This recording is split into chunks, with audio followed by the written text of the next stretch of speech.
Uh, Boa noite a todos e a todas. A gente inicia, então, a nossa última noite do evento UX Summit do Direito. Temos a honra de contar com a palestra do Salah Khalek Jr. sobre videogame e violência, né? Temática da sua obra, né? Que tem aqui, vamos fazer um merchan para o Salah. É uma obra de excelente qualidade. Quero agradecer também a presença do meu querido amigo, colega, professor Moisés, que vai ser um mediador nessa noite. E depois da palestra do Salah, teremos mais uma palestra, né, para fazer o encerramento do nosso evento. Então, deixo aí um abraço apertado, meus dois queridos amigos, e passo de imediato a palavra para o Moisés dar seguimento nas atividades. Obrigado, Salah. Obrigado, Moisés. Obrigado, prof. Bruno. Boa noite a todos. Professor Salah, um prazer conhecer o senhor. Agradecer também a participação no Summit da UX, todos os convidados também que estão acompanhando a gente. Quero dar boa noite a todos, agradecer a presença. É muito importante que vocês estejam aqui ouvindo a gente, né, participando com a gente. Vocês podem depois fazer questionamentos, né? A gente vai ter uma noite muito proveitosa e espero que vocês, né, quem eventualmente ainda não fez a escolha do curso de Direito, quem está em dúvida, né, possa ajudar, a noite de hoje, possa ajudar na solução da dúvida, né, e escolher o curso da UX de Direito.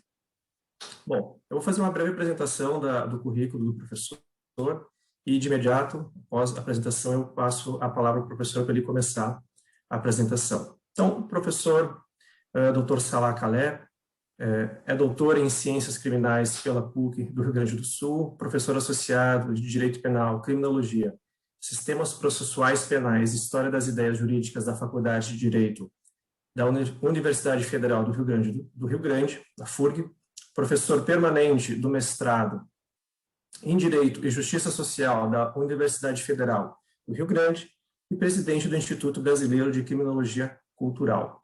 Professor Salah, a palavra está com o senhor e muito obrigado novamente. Muito obrigado, Moisés. Muito obrigado, Bruno, pelo convite, pela confiança, né? Para mim é uma satisfação estar aqui com vocês nessa noite. Bom, eu entendo então que, na realidade, a proposta do evento é, de certo modo, apresentar as diferentes avenidas que alguém pode percorrer com uma formação em Direito, né? E a avenida que eu percorri, que me é muito cara e muito distintiva, é a de se tornar um acadêmico profissional. E isso ainda é uma coisa rara no direito. A maioria das pessoas que trabalha no âmbito da docência e da pesquisa também atua em alguma espécie de carreira jurídica, como advogado, como juiz, como promotor, como defensor, enfim. Eu não faço nada disso. Eu sou única e exclusivamente um professor e um pesquisador. Poderia brincar aqui que eu não trabalho, eu só dou aula, mas, na verdade, como pesquisador e como professor, eu tenho trabalhado bastante nos últimos anos aí da minha carreira. Já estou aí com 40 livros publicados, uma grande quantidade de arquivos, textos em portais. O Videogame e Violência é uma obra que me abriu muitas portas. Na realidade, o livro foi retratado no Estadão, na Folha, o Globo, N veículos de mídia. A revista 451, que hoje é a principal revista de livros no Brasil, também dedicou um espaço bem significativo a esse livro, que é um livro de alguém que tem uma formação em Direito, em Criminologia e em História. A gente pode dizer que o livro dialoga com alguns temas jurídicos, como vocês vão perceber ao longo da exposição. Talvez o tema jurídico de maior importância para essa questão é a liberdade de expressão artística, que é um direito fundamental previsto na nossa Constituição, que efetivamente é uma garantia do cidadão contra as intenções eventuais de censura, de controle da criação de obras artísticas, da fantasia e assim por diante. Então, neste livro, eu vou fazer aqui uma espécie de introdução sobre como eu cheguei a ele, como eu construí a obra, para depois passar a tratar esses temas, tá? E já deixo bem claro desde o princípio que, para além de eu ter essa formação em História, em Criminologia e em Direito, eu também sou um gamer. Tá? Jogo aí desde a minha juventude, comecei com telejogo lá na década de 80 e nunca mais parei, né? Continuo jogando até hoje. Eu tenho a felicidade de ser um dos sortudos nesse mundo, que tem um PS5 e um Xbox Series X em casa, né? Já não se trata de uma questão de ter dinheiro para comprar isso, mas de disponibilidade dos próprios consoles no meio dessa crise, como vocês bem sabem, e continuo jogando até hoje, embora talvez não seja um jogador competitivo, assim, que goste de jogos online. Eu gosto mais de experiências single player, com uma narrativa forte. Gosto da série Mass Effect, gosto da série Soulsborne, acabei todos, inclusive o Sekiro, que a maioria do pessoal não consegue nem jogar de tão difícil que é, né? Então, continuo tendo essa habilidade, essa capacidade, mesmo uma idade relativamente avançada. E aí essa é uma questão que inicialmente eu acho que vale a pena discutir com vocês, para aqueles que, porventura, assim, projetem um futuro acadêmico, pesquisar, produzir, escrever livros, que é a seguinte questão, né? Existe toda uma tradição no conhecimento científico, que eu considero ultrapassada, que sustenta que é necessário que o sujeito tenha uma espécie de distanciamento do objeto, que ele se coloque em uma posição de neutralidade em relação ao seu objeto. Seria essa possibilidade de neutralidade que garantiria, digamos assim, a cientificidade do seu trabalho, né? A sua imparcialidade em relação àquilo que pesquisa. Bom, na criminologia e na tradição da criminologia cultural, que me é muito cara, nós pensamos de modo completamente diferente, né? Nós achamos que essa imersão do sujeito no objeto, essa participação, essa presença do sujeito no objeto qualifica a sua pesquisa. Não é um demérito, pelo contrário. Porque se a gente vai assumir esse tipo de posição, isso também significaria dizer que uma mulher não pode falar sobre feminismo, ou fazer um estudo sobre misoginia, ou um homem negro não pode discutir racismo, porque pelo fato dele ser negro e ser objeto de racismo, isso faria com que ele perdesse qualquer espécie de objetividade. Isso é uma idiotice, tá? Então, ele é o livro, sim, de um gamer, é um livro escrito de alguém que a vida inteira jogou e continua jogando, né? Os games fazem parte da minha identidade, desse conjunto de características que formam a minha pessoa, tá? E eu acho que isso melhorou a qualidade do trabalho, não foi uma espécie de demérito, como alguns diriam. Bom, já deixo aí também o meu contato aí nas redes sociais, eu passei a colocar essas apresentações, porque eu acabo esquecendo de deixar, e daqui a pouco alguém quer me seguir, e eu já não deixei, e aí complica tudo, então já deixo o contato aí no Instagram para aqueles que desejam eventualmente me seguir. No Facebook eu caí fora, não tenho paciência para gerenciar mais de uma rede social, então no Twitter também não vou me encontrar, mas no Instagram eu estou lá. Sobre o livro, pessoal, basicamente esse é um livro que me consumiu 5 anos de trabalho. Eu comecei ele em 2013, e comecei ele exatamente no momento em que ocorreu um dos episódios no Brasil daquilo que eu chamo de criminalização cultural, ou seja, de criminalização da cultura. Eu me refiro aqui ao caso Pesseguini. Um menino de 13 anos, Marcelo Pesseguini, teria, de acordo com o discurso que circulou na imprensa na época, executado com extraordinária precisão, com tiros na cabeça, 4 de seus familiares, sendo que 2 de seus pais eram PMs.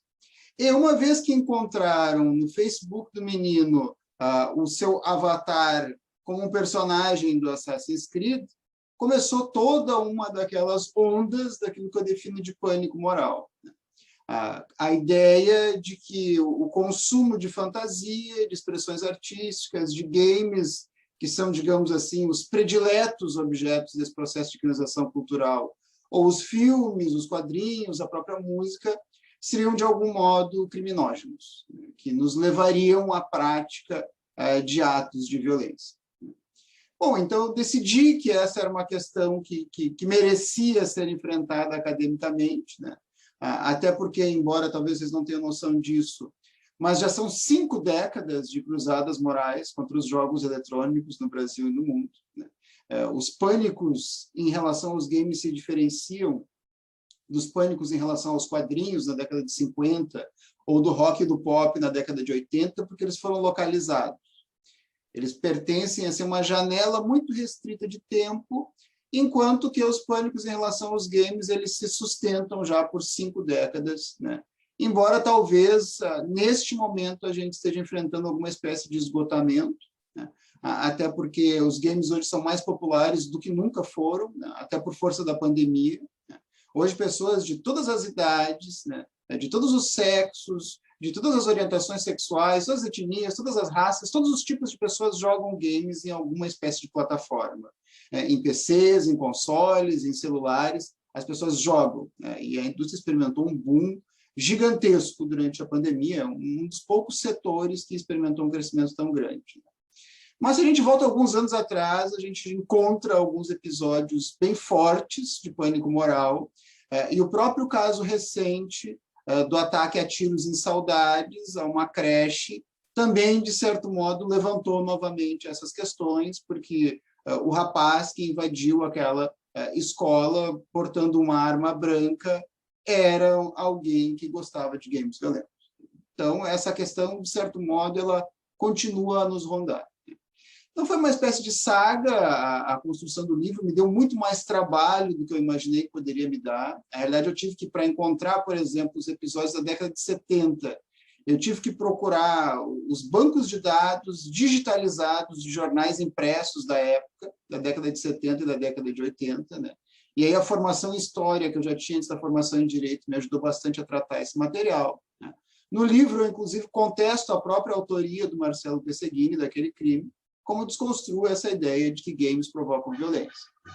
Então, boa parte da minha exposição hoje vai ser, em um primeiro momento, sobre esses episódios de criminalização da cultura, né? Uma tentativa de demonstrar que não há nada que cientificamente sustente a ideia de que games provocam violência, e, ao finalzinho, algumas reflexões sobre o que efetivamente provoca a violência, né? Que é uma discussão que nós fazemos na criminologia cultural de modo bastante qualificado hoje. Então, basicamente, essa vai ser a minha fala, que vai nos ocupar aí alguma coisa em torno de 1h, 45 minutos por volta disso. Então, vamos em frente.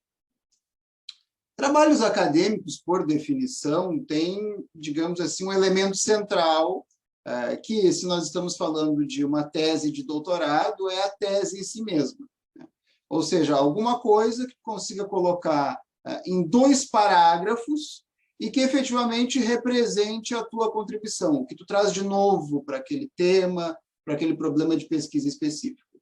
Embora o videogame de violência não seja a minha tese de doutorado, a minha tese de doutorado é sobre a busca da verdade no processo penal, como eu sou um acadêmico, e esse não é um livro que somente reflete a minha opinião sobre o tema, é um livro fundamentado em diferentes áreas do conhecimento, nós encontramos no videogame de violência também uma tese, né? E esse é um dos poucos momentos de leitura que eu vou fazer aqui na minha apresentação, né? São 3, mas esse é um momento importante, tá? Então, a suposta conexão entre games e violência não é mais que um discurso produzido pela imprensa, recepcionado por políticos e grupos de pressão e, de certo modo, certificado como verdadeiro por alguns pesquisadores, cujo resultado conduz à criminalização cultural dos games e também dos criadores e dos jogadores. Trata-se de um complexo processo de difusão de pânico moral por reacionários culturais. Então, tem alguns elementos aqui que inicialmente vão merecer atenção, né? Primeiro, 2 conceitos que estão aí em negrito, né? A criminalização cultural, que é a criminalização da cultura, né? Ou seja, a alegação de que um determinado produto cultural, um filme, um livro, um game, seria de algum modo perigoso para a vida em sociedade. A ideia de pânico moral, ou seja, a ideia de que uma espécie de espiral de indignação moralista se ergue contra um produto cultural considerado como ameaçador. A ideia de que esses pânicos efetivamente são, na imensa maioria das vezes, produto de uma interpretação de reacionários culturais. O reacionário ele não equivale ao conservador ou ao progressista. O conservador é alguém que deseja que as coisas permaneçam como estão. Progressista é alguém que deseja que elas mudem qualitativamente de modo a ampliar direitos, digamos assim. Reacionário, ao contrário, é alguém que deseja restringir direitos que já foram alcançados de alguma forma, tá? Porque entende que esses direitos, de algum modo, teriam sido concedidos equivocadamente ou para um número muito grande de pessoas ou de expressões artísticas e assim por diante. E, finalmente, uma outra ideia que vai merecer nossa atenção aqui é a seguinte ideia.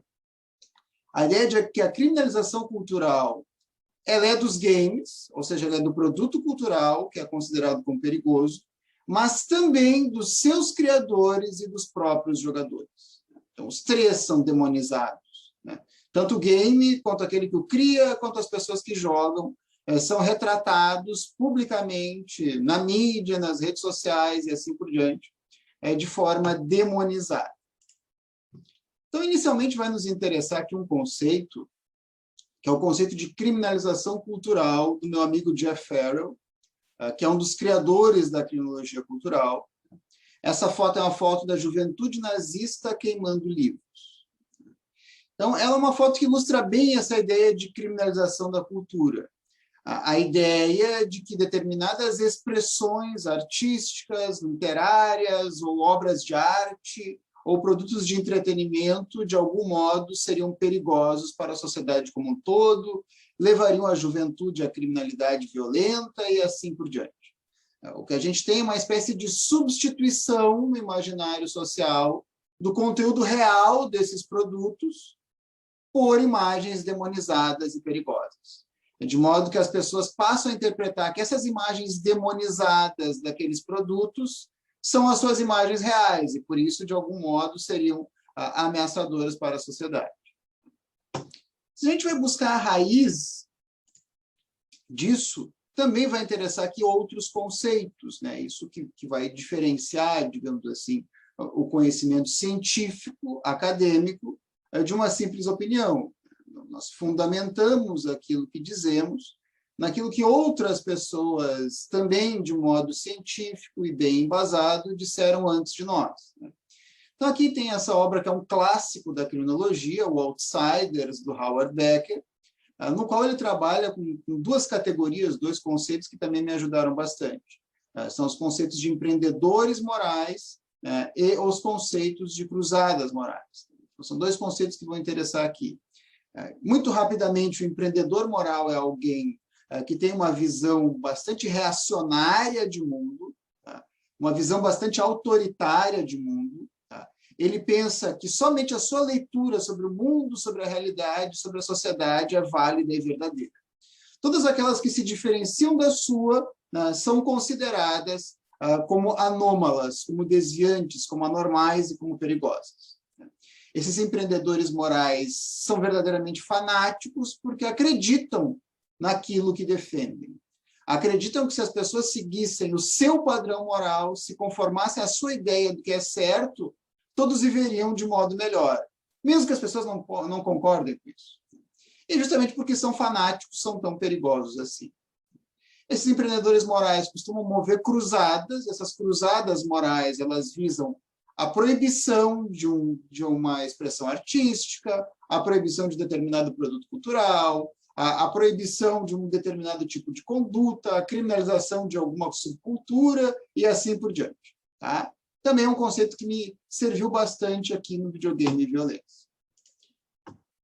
E aí vai nos interessar aqui começar a deixar um pouco de lado essa perspectiva mais conceitual para discutir alguns casos concretos de criminalização da cultura e de pânico moral que precederam os episódios de criminalização dos games. Então, se a gente vai à década de 50, por exemplo, a gente encontra a cruzada movida por Frederick Wertham contra as histórias em quadrinhos. Um psicólogo, Wertham, sustentou que as histórias em quadrinhos eram criminógenas, que elas pervertiam o caráter moral da juventude, que elas provocavam delinquência juvenil. Então, Wertham diz, como está aí nessa imagem, que o Hitler era uma espécie de iniciante comparado com a indústria dos quadrinhos. E logo abaixo a gente tem uma foto muito semelhante àquela da juventude nazista, com histórias em quadrinhos sendo incineradas em cidades norte-americanas. E isso aconteceu em milhares de cidades norte-americanas. Nós estamos falando aqui de cerimônias públicas de reafirmação da moral. Bom, essa questão chegou ao Senado norte-americano e chegou a se especular em um mecanismo de censura estatal do conteúdo das histórias em quadrinhos, que elas teriam que ser submetidas a autoridades do governo antes de serem publicadas.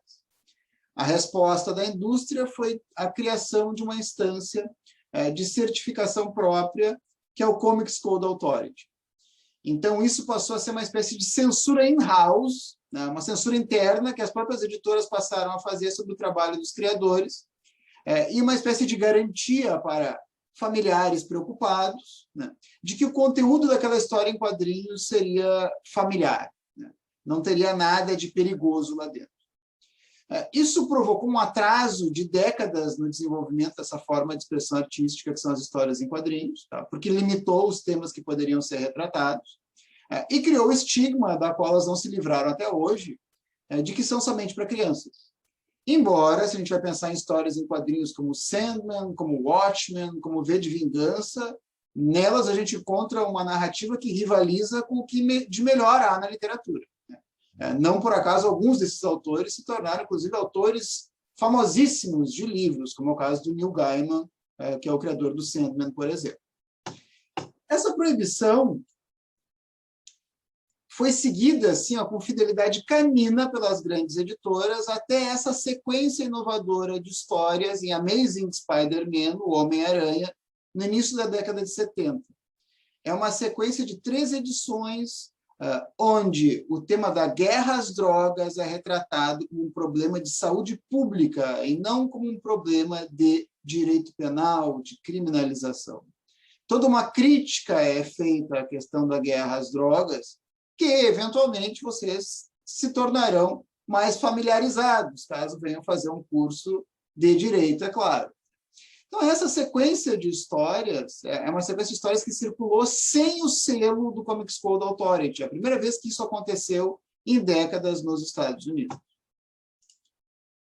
Se a gente avança até a década de 80, nós encontramos aqui uma outra grande polêmica, que é o movimento capitaneado por Tipper Gore, esposa do futuro vice-presidente dos Estados Unidos, Al Gore, e pelas esposas de Washington, né? Assim chamadas porque eram mulheres que tinham conexões com políticos importantes da região. Estamos aqui diante da cruzada contra o rock e o pop e da eleição das 15 músicas mais sujas, mais pervertidas, mais perigosas para a moral da juventude.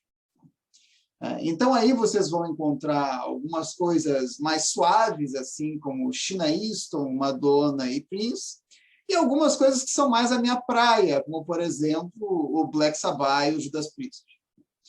O trabalho foi tão minucioso que chegaram a desenterrar o Merciful Fate, uma banda dinamarquesa absolutamente desconhecida nesta época, salvo pelos maiores conhecedores do metal underground.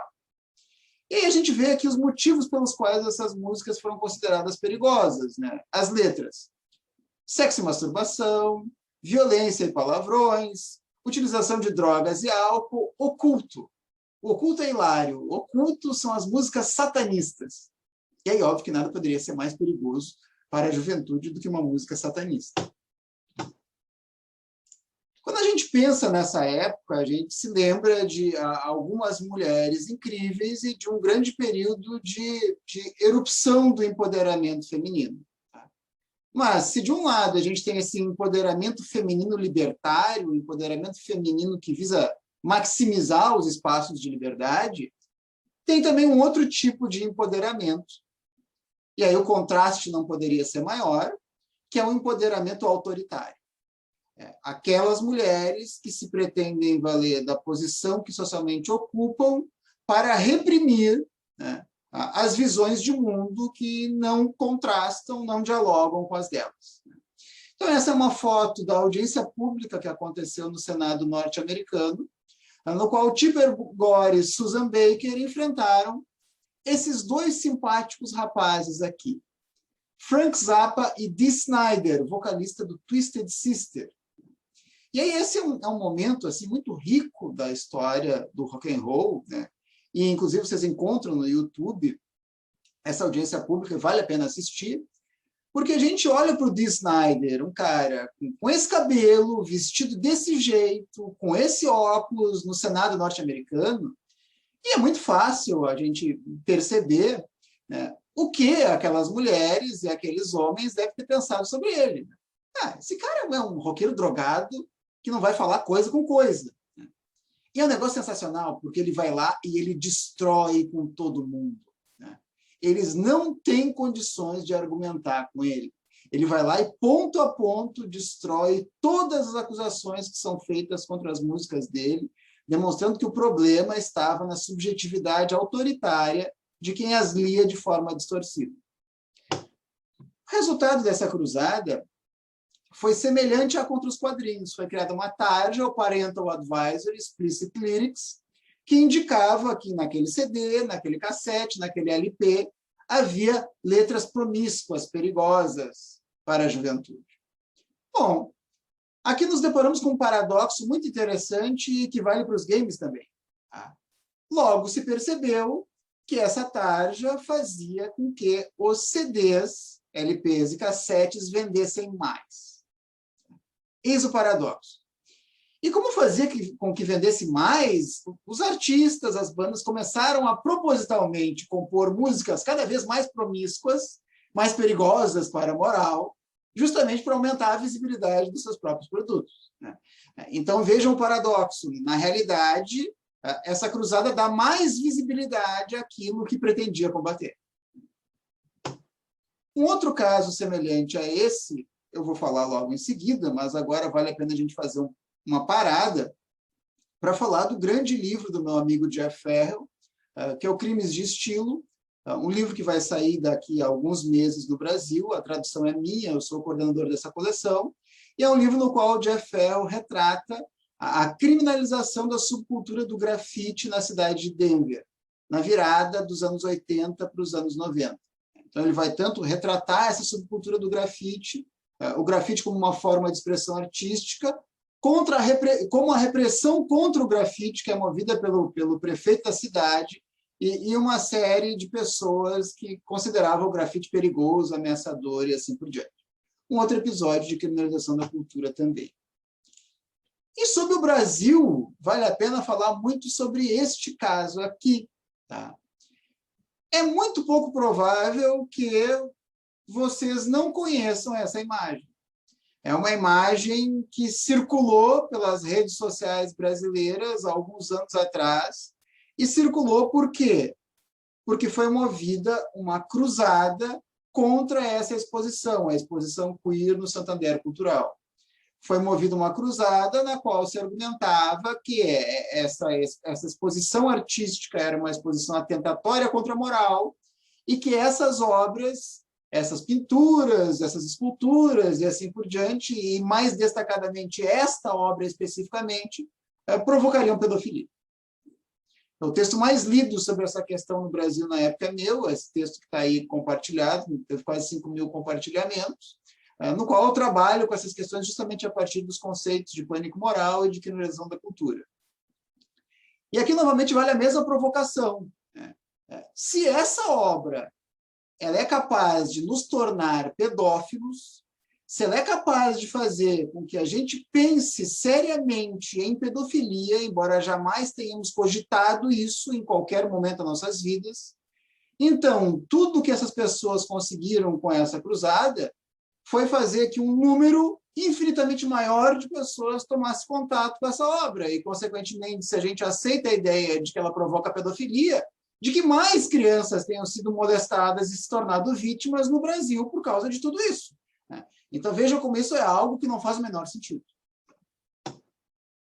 Agora, vamos chegar logo em seguida, depois disso, aos games. Eu sei que vocês estão impacientes, mas só para arrematar essa parte de introdução, outros 2 episódios no Brasil: a apreensão do quadro pedofilia dentro de uma exposição na cidade de Campo Grande pela polícia. Veja bem, a polícia retirando de dentro de uma exposição artística um quadro. Tá? E esse é um daqueles momentos em que questões legais realmente entram em cena. A polícia não é, digamos assim, livre de uma série de controles, de limites e de freios à sua autoridade. Certamente que entrar em uma exposição artística e sair de dentro dela com um quadro debaixo do braço, sem que sequer haja uma determinação judicial nesse sentido, embora se houvesse ela seria ilegal, está completamente fora dessas atribuições da polícia. Do mesmo modo, a gente teve na cidade de Jundiaí a proibição da peça O Evangelho segundo Jesus, Rainha do Céu.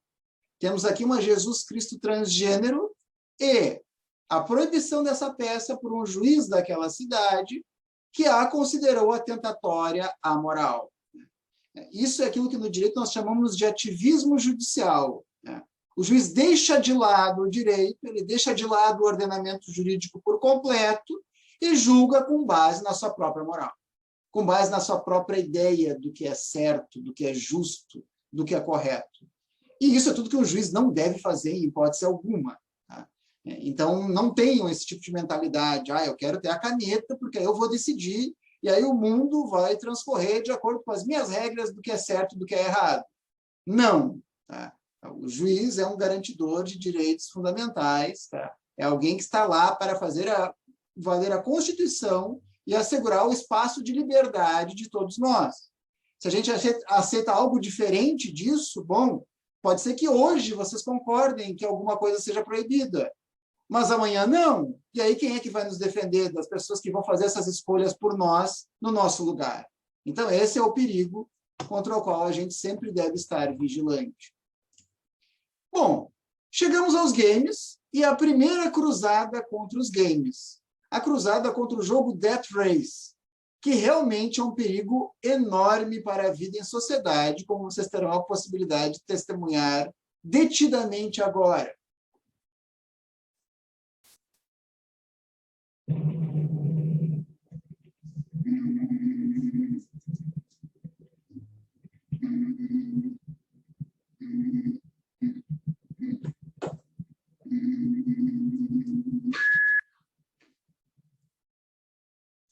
Foi exatamente o fato de um veículo atropelar o que parece ser uma pessoa, acompanhado de um grito e o surgimento de uma cruz, tá? O que provocou, tá, horror para uma repórter chamada Wendy Walker, que escreve uma matéria, né, totalmente movida por pânico moral, tá? Uma matéria que viraliza nos jornais americanos da época, que é publicada e republicada centenas de vezes, anunciando o que era uma hecatombe urbana prestes a acontecer. Ela relata o que viu em um shopping center da sua localidade, uma fila de jovens que se estendia de dentro de um arcade, de dentro de um fliperama, e que jogavam, entre aspas, um jogo horrível que consistia em atropelar pessoas. Embora todo o material do jogo mostrasse que não eram nem sequer pessoas, não eram seres humanos, eram monstros que eram atropelados, se criou essa ideia, né, de que o jogo potencialmente provocaria mortes nas ruas. E aí aqui a gente tem uma espécie, com essa matéria original, aquilo que eu chamo de uma grelha interpretativa inicial, tá, que efetivamente estabelece uma forma de retratação dessa questão que se perpetua, de certo modo, até hoje. Tá? Há um depoimento de um psicólogo chamado Bird Mix, que vai referendar a visão moral da repórter. Esse psicólogo vai dizer que um jogo assim apela para o lado mórbido das pessoas e que os detentos com os quais ele trabalha na prisão teriam adorado esse jogo. Então, vejam bem como a gente tem aqui a criminalização cultural do jogo, que é retratado como uma ameaça para a sociedade, e também a criminalização cultural dos jogadores. Se vocês gostam de jogos assim, há algo de errado com vocês. Vocês são anormais, vocês são perigosos. Talvez vocês devessem estar enjaulados, apodrecendo dentro da cadeia e não nas ruas, sendo ameaças para a sociedade. E aqui a gente já vê o paradoxo. Por quê? Porque normalmente a ESID, a empresa que fabricava essas máquinas de fliperama, fabricava cerca de 100 máquinas. Fabricaram mais de 1000 máquinas de Death Race. Algumas delas foram arrastadas de dentro dos fliperamas para as ruas e incendiadas publicamente, mas lucraram muito mais do que qualquer outra máquina. Então, eis aí o paradoxo de novo. Bom, e aqui vai nos interessar uma rápida leitura do conceito de pânico moral, que originalmente era de Stanley Cohen e depois foi sistematizado de um modo mais compreensível, mais condizente aqui com essa palestra, pelo Kenneth Thompson. Então, o conceito de pânico moral algo ou alguém é definido como ameaça para determinados valores ou interesses, a ameaça é retratada de forma facilmente compreensível pela grande mídia, há uma escalada rápida da preocupação pública, existe uma resposta por parte das autoridades ou dos formadores de opinião, o pânico perde força ou provoca mudanças sociais. Então, é importante que a gente tenha em mente, aqui em relação à letra B, que a mídia trabalha com o que a gente poderia definir como paradigma simplificador. A mídia trabalha com restrições de tempo e de espaço, e por isso necessariamente precisa simplificar as coisas. O problema é que fenômenos complexos não se prestam à simplificação, e quando a gente simplifica, muitas vezes a gente acaba legitimando uma série de violências. Quando a gente pensa na retratação da questão criminal no Brasil, por exemplo, o nível de simplificação é gigantesco, mesmo naqueles veículos mais tradicionais. Se a gente vai pensar, então, nesses programas que sensacionalizam, que espetacularizam o crime e a violência, isso é ainda maior. Bom, a questão se modifica sensivelmente em 1999. Até o atentado de Columbine, a gente tinha episódios de criminalização dos games que basicamente criminalizavam os games com base no seu conteúdo.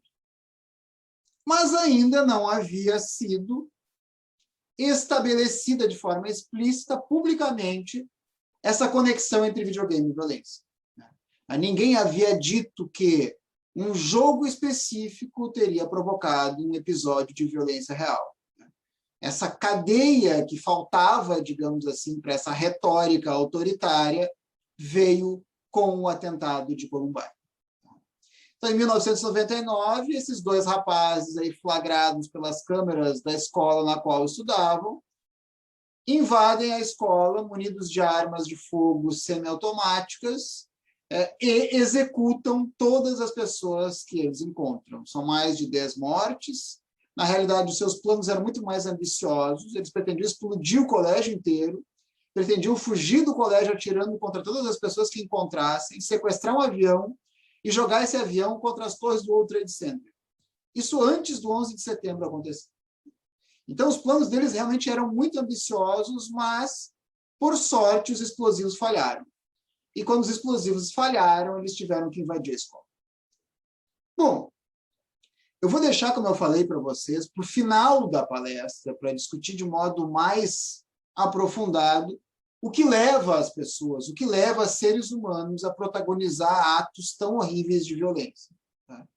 Agora, eu vou me concentrar tão somente nessa reação equivocada que transforma os games em uma espécie de bode expiatório para a violência real. Tá? Eles não sobrevivem ao ataque, na maioria das vezes é isso que ocorre, as pessoas se matam depois de terem protagonizado um ataque assim, e aí começa toda uma explosão, tá, de análise completamente equivocada dos fatos. Tá? Chega a se especular sobre a Trenchcoat Mafia, que seria a máfia do sobretudo, que seria uma espécie de subcultura gamer terrorista, ocupada por pessoas perigosas e que estariam prestes a desencadear centenas de ataques assim pelos Estados Unidos afora. Mas uma matéria específica de um jornal local vai fazer, por este episódio de Columbine, o grande serviço de simplificação. Vai identificar na história dessas pessoas um ponto específico, um jogo pelo qual eles tinham um interesse especial. E vai considerar que este jogo teria sido o causador da tragédia. Doom.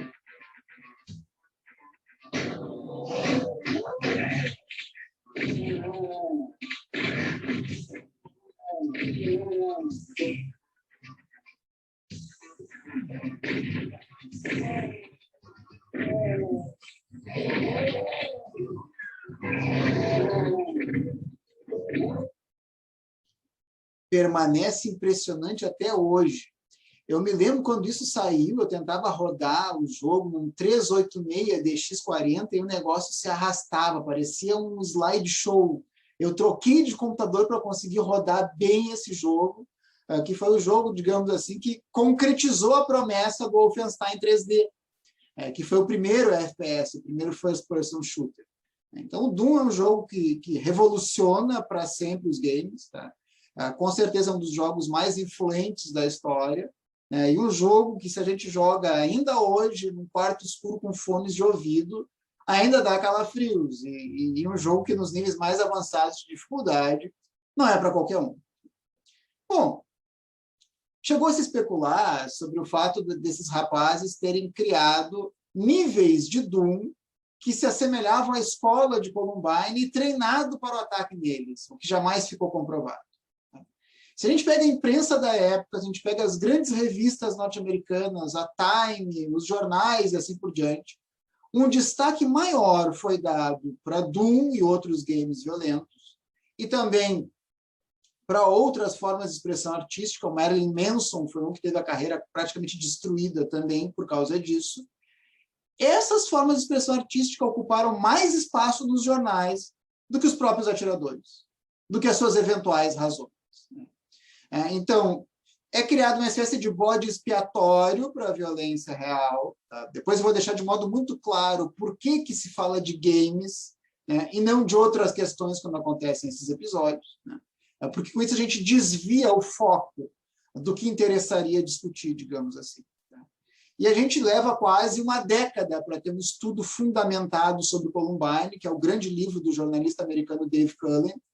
Eu fiz, inclusive, a resenha desse livro para a revista 451, que é um livro documentado, com fontes, com diários daqueles rapazes, com seus escritos, seus textos, depoimentos de colegas. É um livro que revela assim, toda a humanidade das pessoas, as suas frustrações, os seus problemas, as suas angústias, as suas doenças mentais e o que as leva a praticar esses atos terríveis de violência. Nós não somos simples objetos suscetíveis de serem direcionados pelo consumo de fantasia. Isso é uma simplificação grosseira do que envolve aquilo que a gente chamaria de uma etiologia da violência, de uma explicação sobre as raízes da violência. Outra discussão que vai nos interessar aqui mais rapidamente é a seguinte, né? Aquela que envolve o GTA, né? E especificamente o fenômeno que esse jogo representa. Não há nenhum produto cultural tão lucrativo ao longo da história, nenhum, nem Star Wars, nem Avatar, nada gerou tanto dinheiro quanto a série GTA. Uma série que é constantemente perseguida e repudiada por empreendedores morais, objeto de uma série de fenômenos de criminalização da cultura, que é o retrato no videogame e violência. E uma série que nos permite investigar a questão aqui de um lado lateral, digamos assim, que também interessa, que é o seguinte: a gente percebe na cultura contemporânea das últimas décadas um movimento que poderia ser definido como mercantilização do crime. Que movimento é esse? Um movimento de transformação do crime em um produto que pode ser consumido. A gente vê isso tanto em narrativas que transformam criminosos em anti-heróis, como, por exemplo, um Pulp Fiction, Assassinos da Natureza. A gente vê isso em comerciais nos quais carros são promovidos com direção descuidada, que viola todas as regras de trânsito. Tá? A gente tem uma série de produtos com conotação transgressora no âmbito da própria vestimenta. Há grifes que fabricam roupas que se assemelham a estilos subculturais de gangues norte-americanas. E a parcela mais visível desse processo nos games é GTA. GTA é um jogo que foi criado para provocar pânico. Essa é a diferença. Aqui a gente se depara com algo diferente.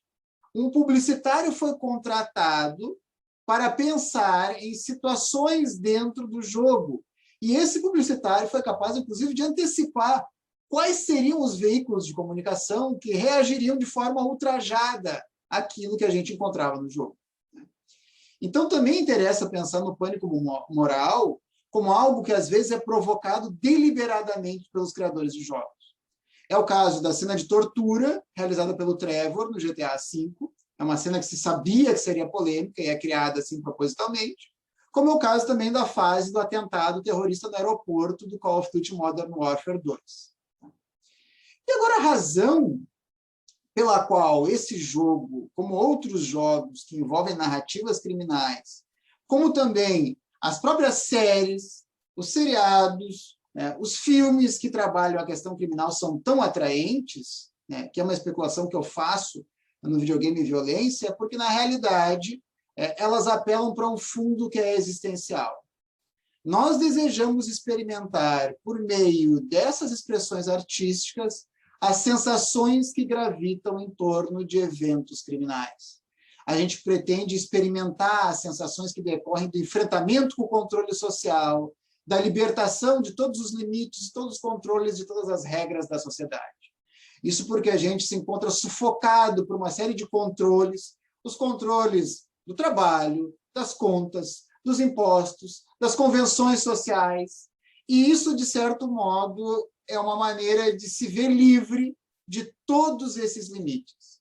Dentro de um ambiente que, ao mesmo tempo, é seguro, ou seja, tu sabe que tu pode atirar e ninguém vai atirar verdadeiramente de volta. Então, é uma espécie de produto cultural que é uma antítese para o tédio das nossas vidas. Nossas vidas são entediantes, elas são maçantes. O sujeito vive como se fosse uma formiga. Ele se acorda todo dia, pelo menos em condições normais, né? A pandemia mudou um pouco isso, mas para a maioria das pessoas a vida se acorda cedo, trabalha o dia inteiro, volta para casa exausto e procura encontrar alguma espécie de conforto no entretenimento. Nenhum produto dá tanto conforto para essa vida entediante quanto esse, por isso que ele é um sucesso tão grande. Embora seja objeto de muita reprovação. Então, vale a pena a gente ver alguns segundos bastante polêmicos.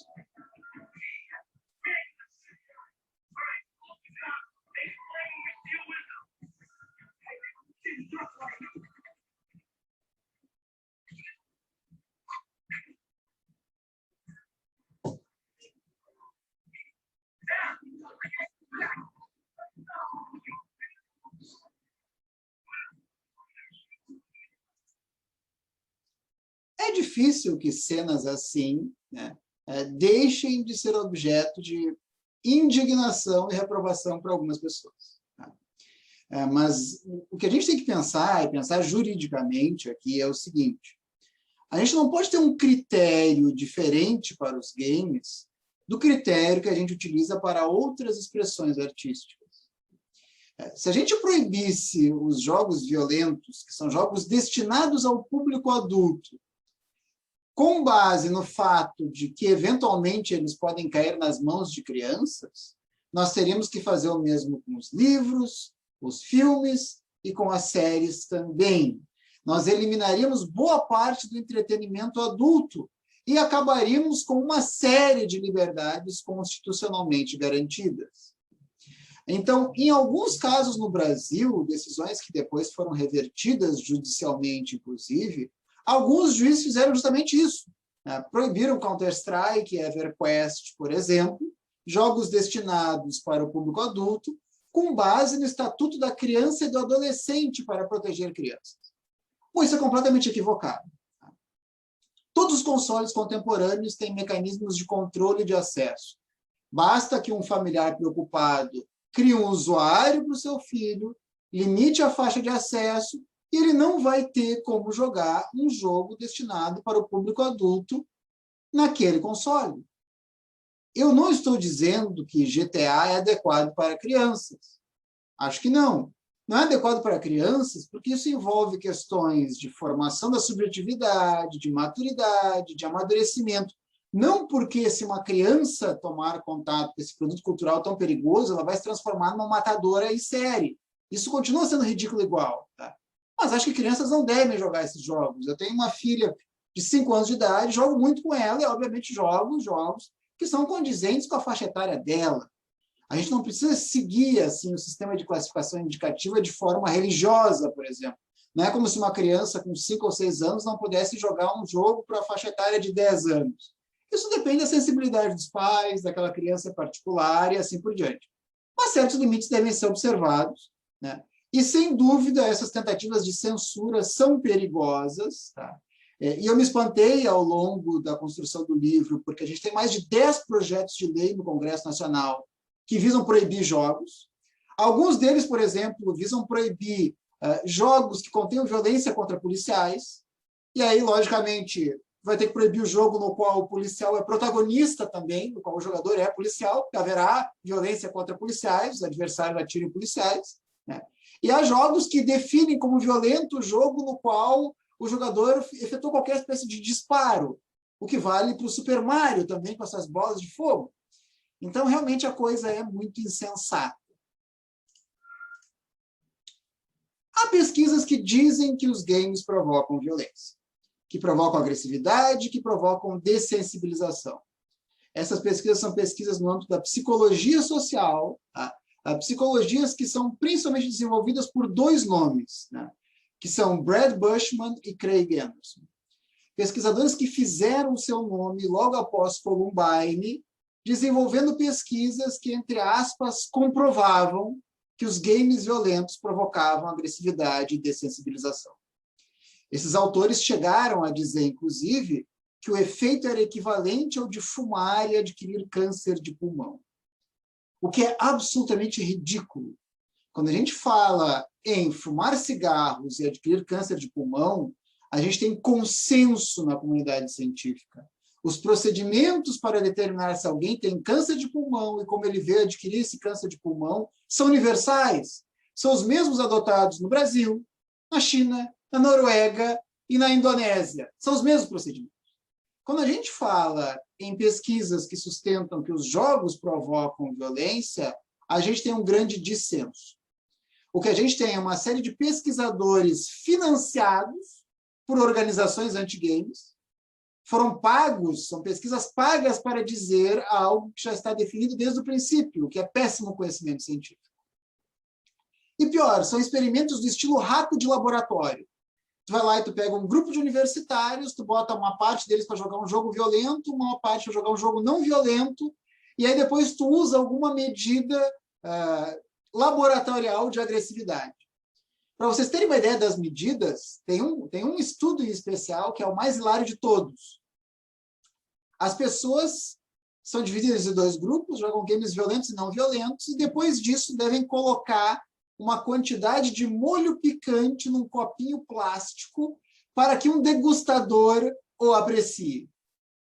O degustador não existe, na verdade, ninguém vai tomar aquele copinho cheio de molho picante, e aí os pesquisadores vão usar esse copinho de molho picante como medida de agressividade.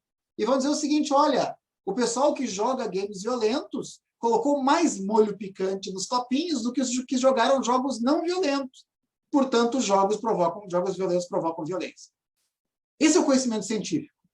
E aí esses caras, eles são tão rudimentares, tá, que eles ainda fazem o seguinte, eles comparam um jogo violento, competitivo, que exige a habilidade do jogador, bota o cara para jogar um Doom ou um Gears of War de um lado, um cara que não é gamer, que não sabe jogar, né? Certamente a experiência dele ao longo de 20 minutos vai ser muito frustrante, porque ele vai levar laço até não poder mais.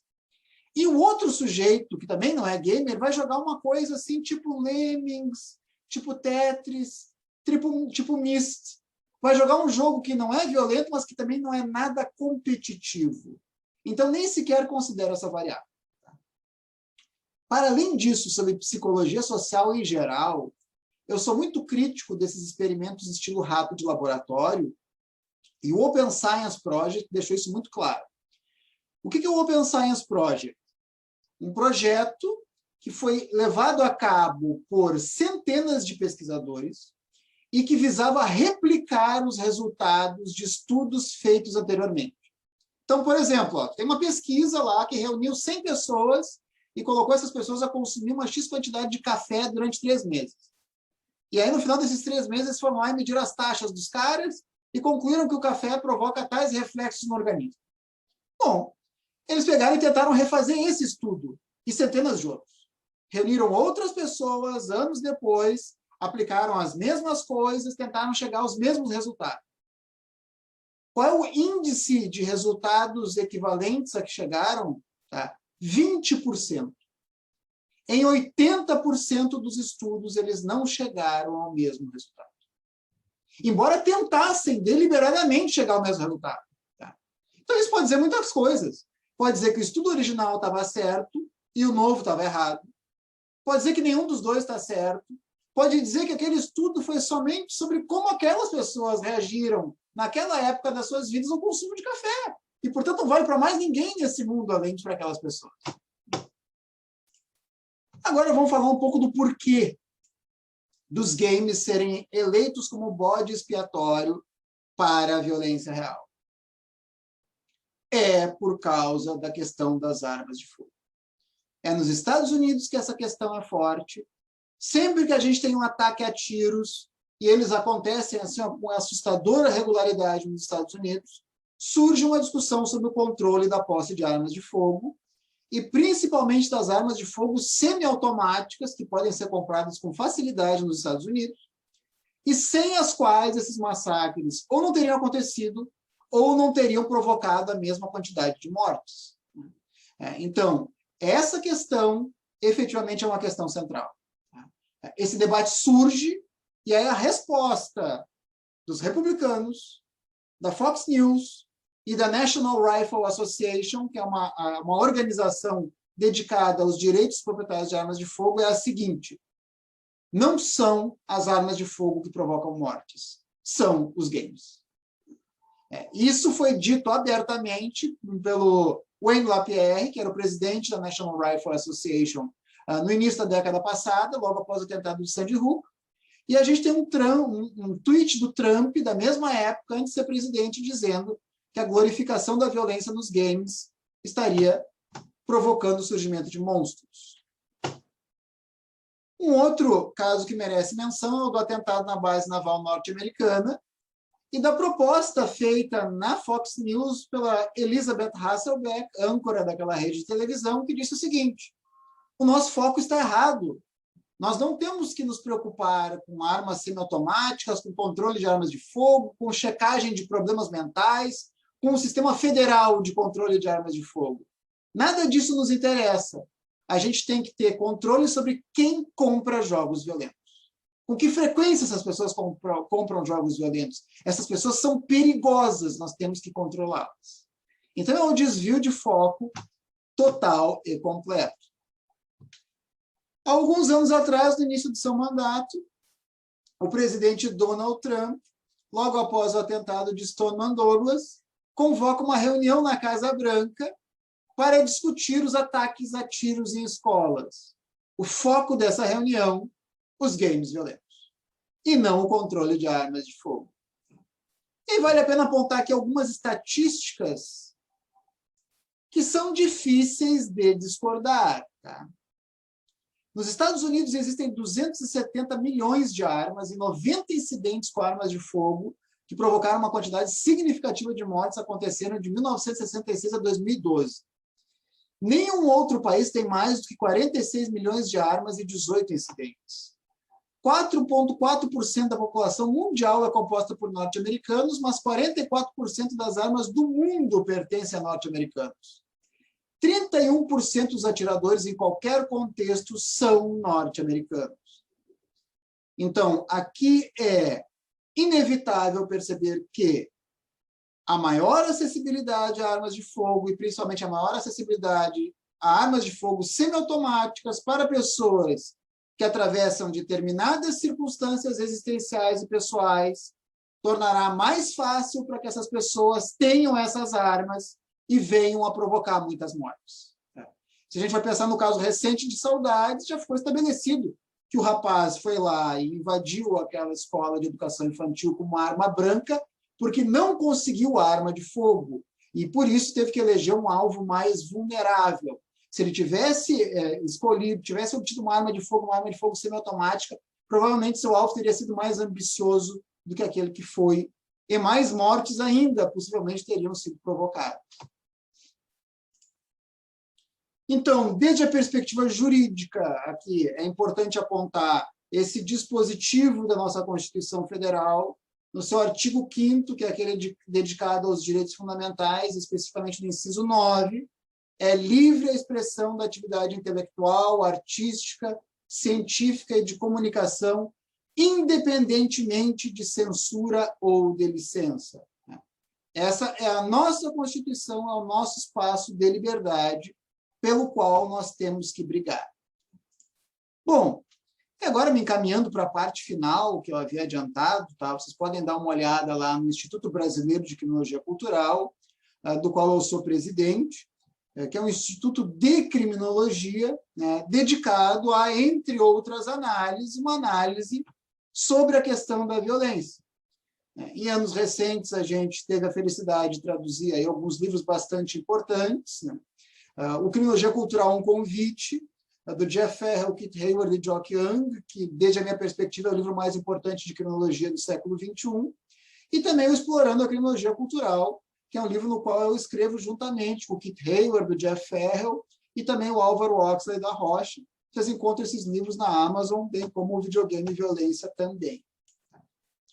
Criminologia cultural é uma criminologia que amplia significativamente o objeto da criminologia para contemplar uma série de questões, que aqui, por uma questão de tempo, que já se encontra relativamente avançado, eu não vou ter como aprofundar, e por isso vou avançar rapidamente para este tópico final aqui.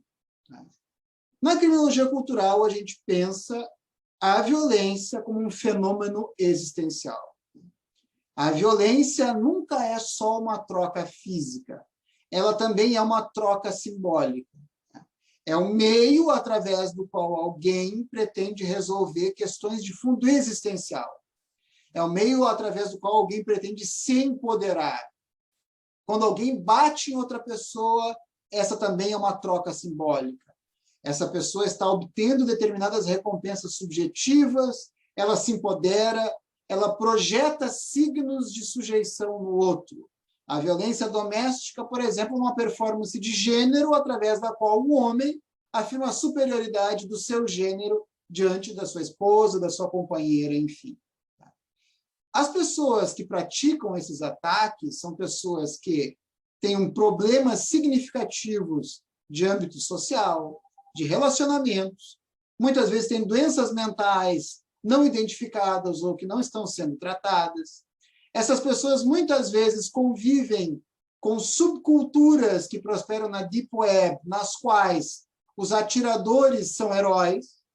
As subculturas na Deep Web em que o Harris e o Klebold e o Shaw, atirador de Virginia Tech, são considerados heróis. E por isso a gente pode pensar na violência como uma espécie de projeto falho de identidade.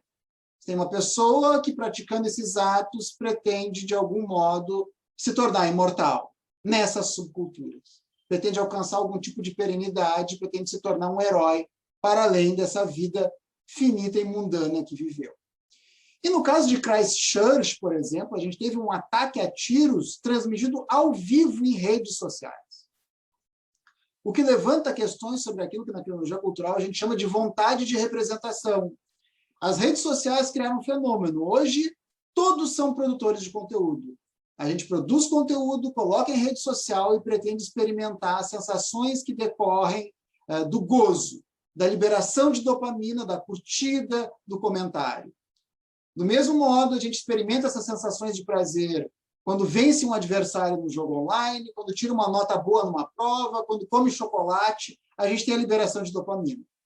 Bom, como eu já disse, aquilo que eu ou vocês consideramos horrível e reprovável é horrível e reprovável para nós, mas não para as pessoas que seguiram uma determinada trajetória. E não por acaso a gente tem testemunhado em anos recentes a questão autoral no âmbito da prática de crimes. Estupros coletivos postados em redes sociais, execuções transmitidas ao vivo em redes sociais, coisas com as quais a gente tem que lidar. E a melhor forma de combater isso, de certo modo, é negar a essas pessoas aquilo que elas desejam por meio dos espetáculos que praticam. Negar a condição de celebridade.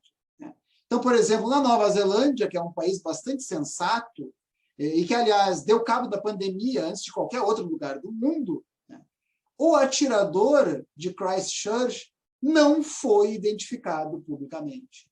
Não falaram nada publicamente sobre o seu nome, sobre a sua história, não deram a ele o holofote.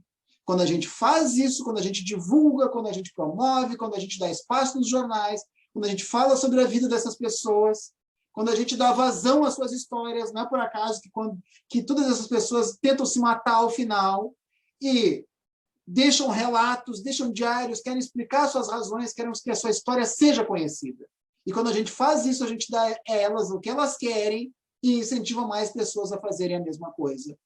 E, portanto, estamos tratando de forma completamente equivocada tudo isso, né?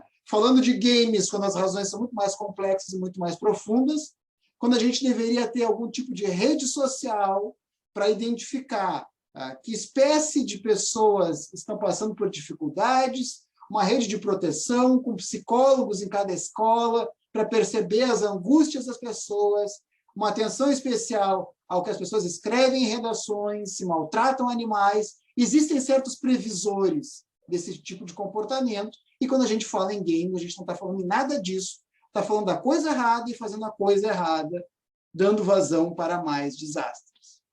Era isso que eu tinha a dizer, pessoal. Talvez eu tenha ocupado um pouco mais de tempo do que o previsto, né? Me sigam aí no Instagram, @sauá.khaled_júnior, tá? Os livros estão na Amazon, e se a gente tiver mais algum tempinho, de repente eu posso responder alguma pergunta aí. Foi um prazer ter falado com vocês hoje. Um grande abraço. Obrigado, Salá, pela excelente exposição. Foi uma palestra muito elucidativa, né? Eu me lembrei aqui, conversei com algumas pessoas sobre games durante a tua fala. Lembrei que quando eu terminei o mestrado, a primeira coisa que eu fiz foi comprar um Xbox e fiquei 2 meses jogando, e agora eu estou pensando qual videogame que eu vou comprar depois de terminar o doutorado, né? Mas depois eu pego as dicas contigo aí. Tem uma pergunta da Rose Clay que eu vou fazer, só para a gente fazer o encerramento, porque a gente tem a live logo mais, a próxima. Tá? A Rose Clay, ela pergunta especificamente sobre o caso da creche em Santa Catarina, se no teu ponto de vista, se não foi um desafio de jogos, o que justifica esse ataque contra inocentes que nada sabiam desse mundo? É a pergunta dela.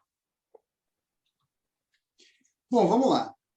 O que a gente tem, tá? O que a gente tem de mais fundamentado, tá? Em termos de teorias que, de algum modo, conectem, tá? Jogos com violência, tá? É a teoria que sustenta que, eventualmente, os games, tá? Ou qualquer outra forma de expressão artística podem ser o que a gente chamaria de um catalisador estético. O que é um catalisador estético? Vamos supor que uma pessoa mate outras pessoas vestida de Homem-Aranha.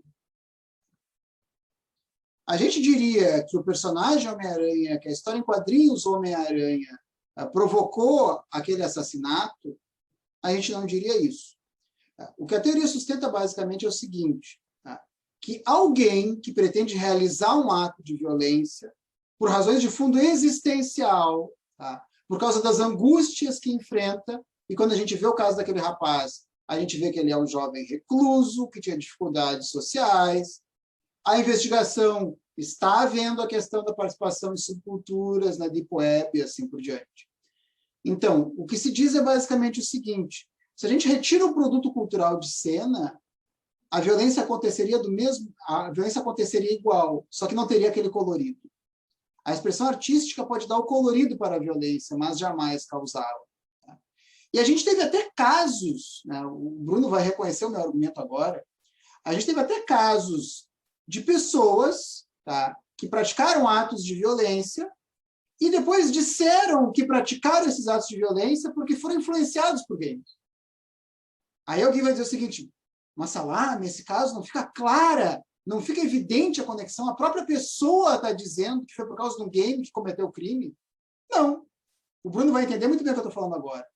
Isso é o que na criminologia nós chamamos de técnica de neutralização. Tem o chamado efeito bola de bilhar.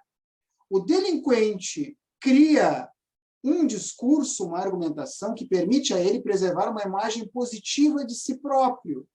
Então ele vai dizer o seguinte, tá? Ele vai dizer que, bom, mas eu sou uma pessoa pobre, eu vivo numa sociedade injusta, numa sociedade desigual, eu nunca tive uma chance na vida. Isso é uma técnica de neutralização. Ele está justificando o cometimento do crime por força de outras circunstâncias que não por sua própria iniciativa. Se alguém dissesse, por exemplo, que matou outras pessoas porque viu Rambo programado para matar, ou viu Desejo de Matar, ou viu Die Hard, ou viu qualquer outro filme do Schwarzenegger ou do Stallone, a gente não daria crédito a esse tipo de afirmativa. Mas, por alguma razão, quando a pessoa diz que foram os games que levaram ela a cometer um crime, e quando a gente percebe que hoje pessoas de todas as idades, de todas as faixas etárias, de todas as raças, de etnias, de todas as preferências políticas, religiosas, filosóficas jogam games, a gente percebe como esse argumento não se apoia no nada. Tá? Seria tão equivalente, tão semelhante a qualquer ato de violência praticado em qualquer outra forma de expressão artística. E relacionar os games a isso é simplificar algo que diz respeito às razões daquelas pessoas específica, e razões que somente uma análise mais minuciosa dos seus relatos, dos seus textos, do seu depoimento, poderiam fazer com que a gente efetivamente tivesse um conhecimento maior. Agora, dizer que isso é por causa dos games, né, é dizer absolutamente nada.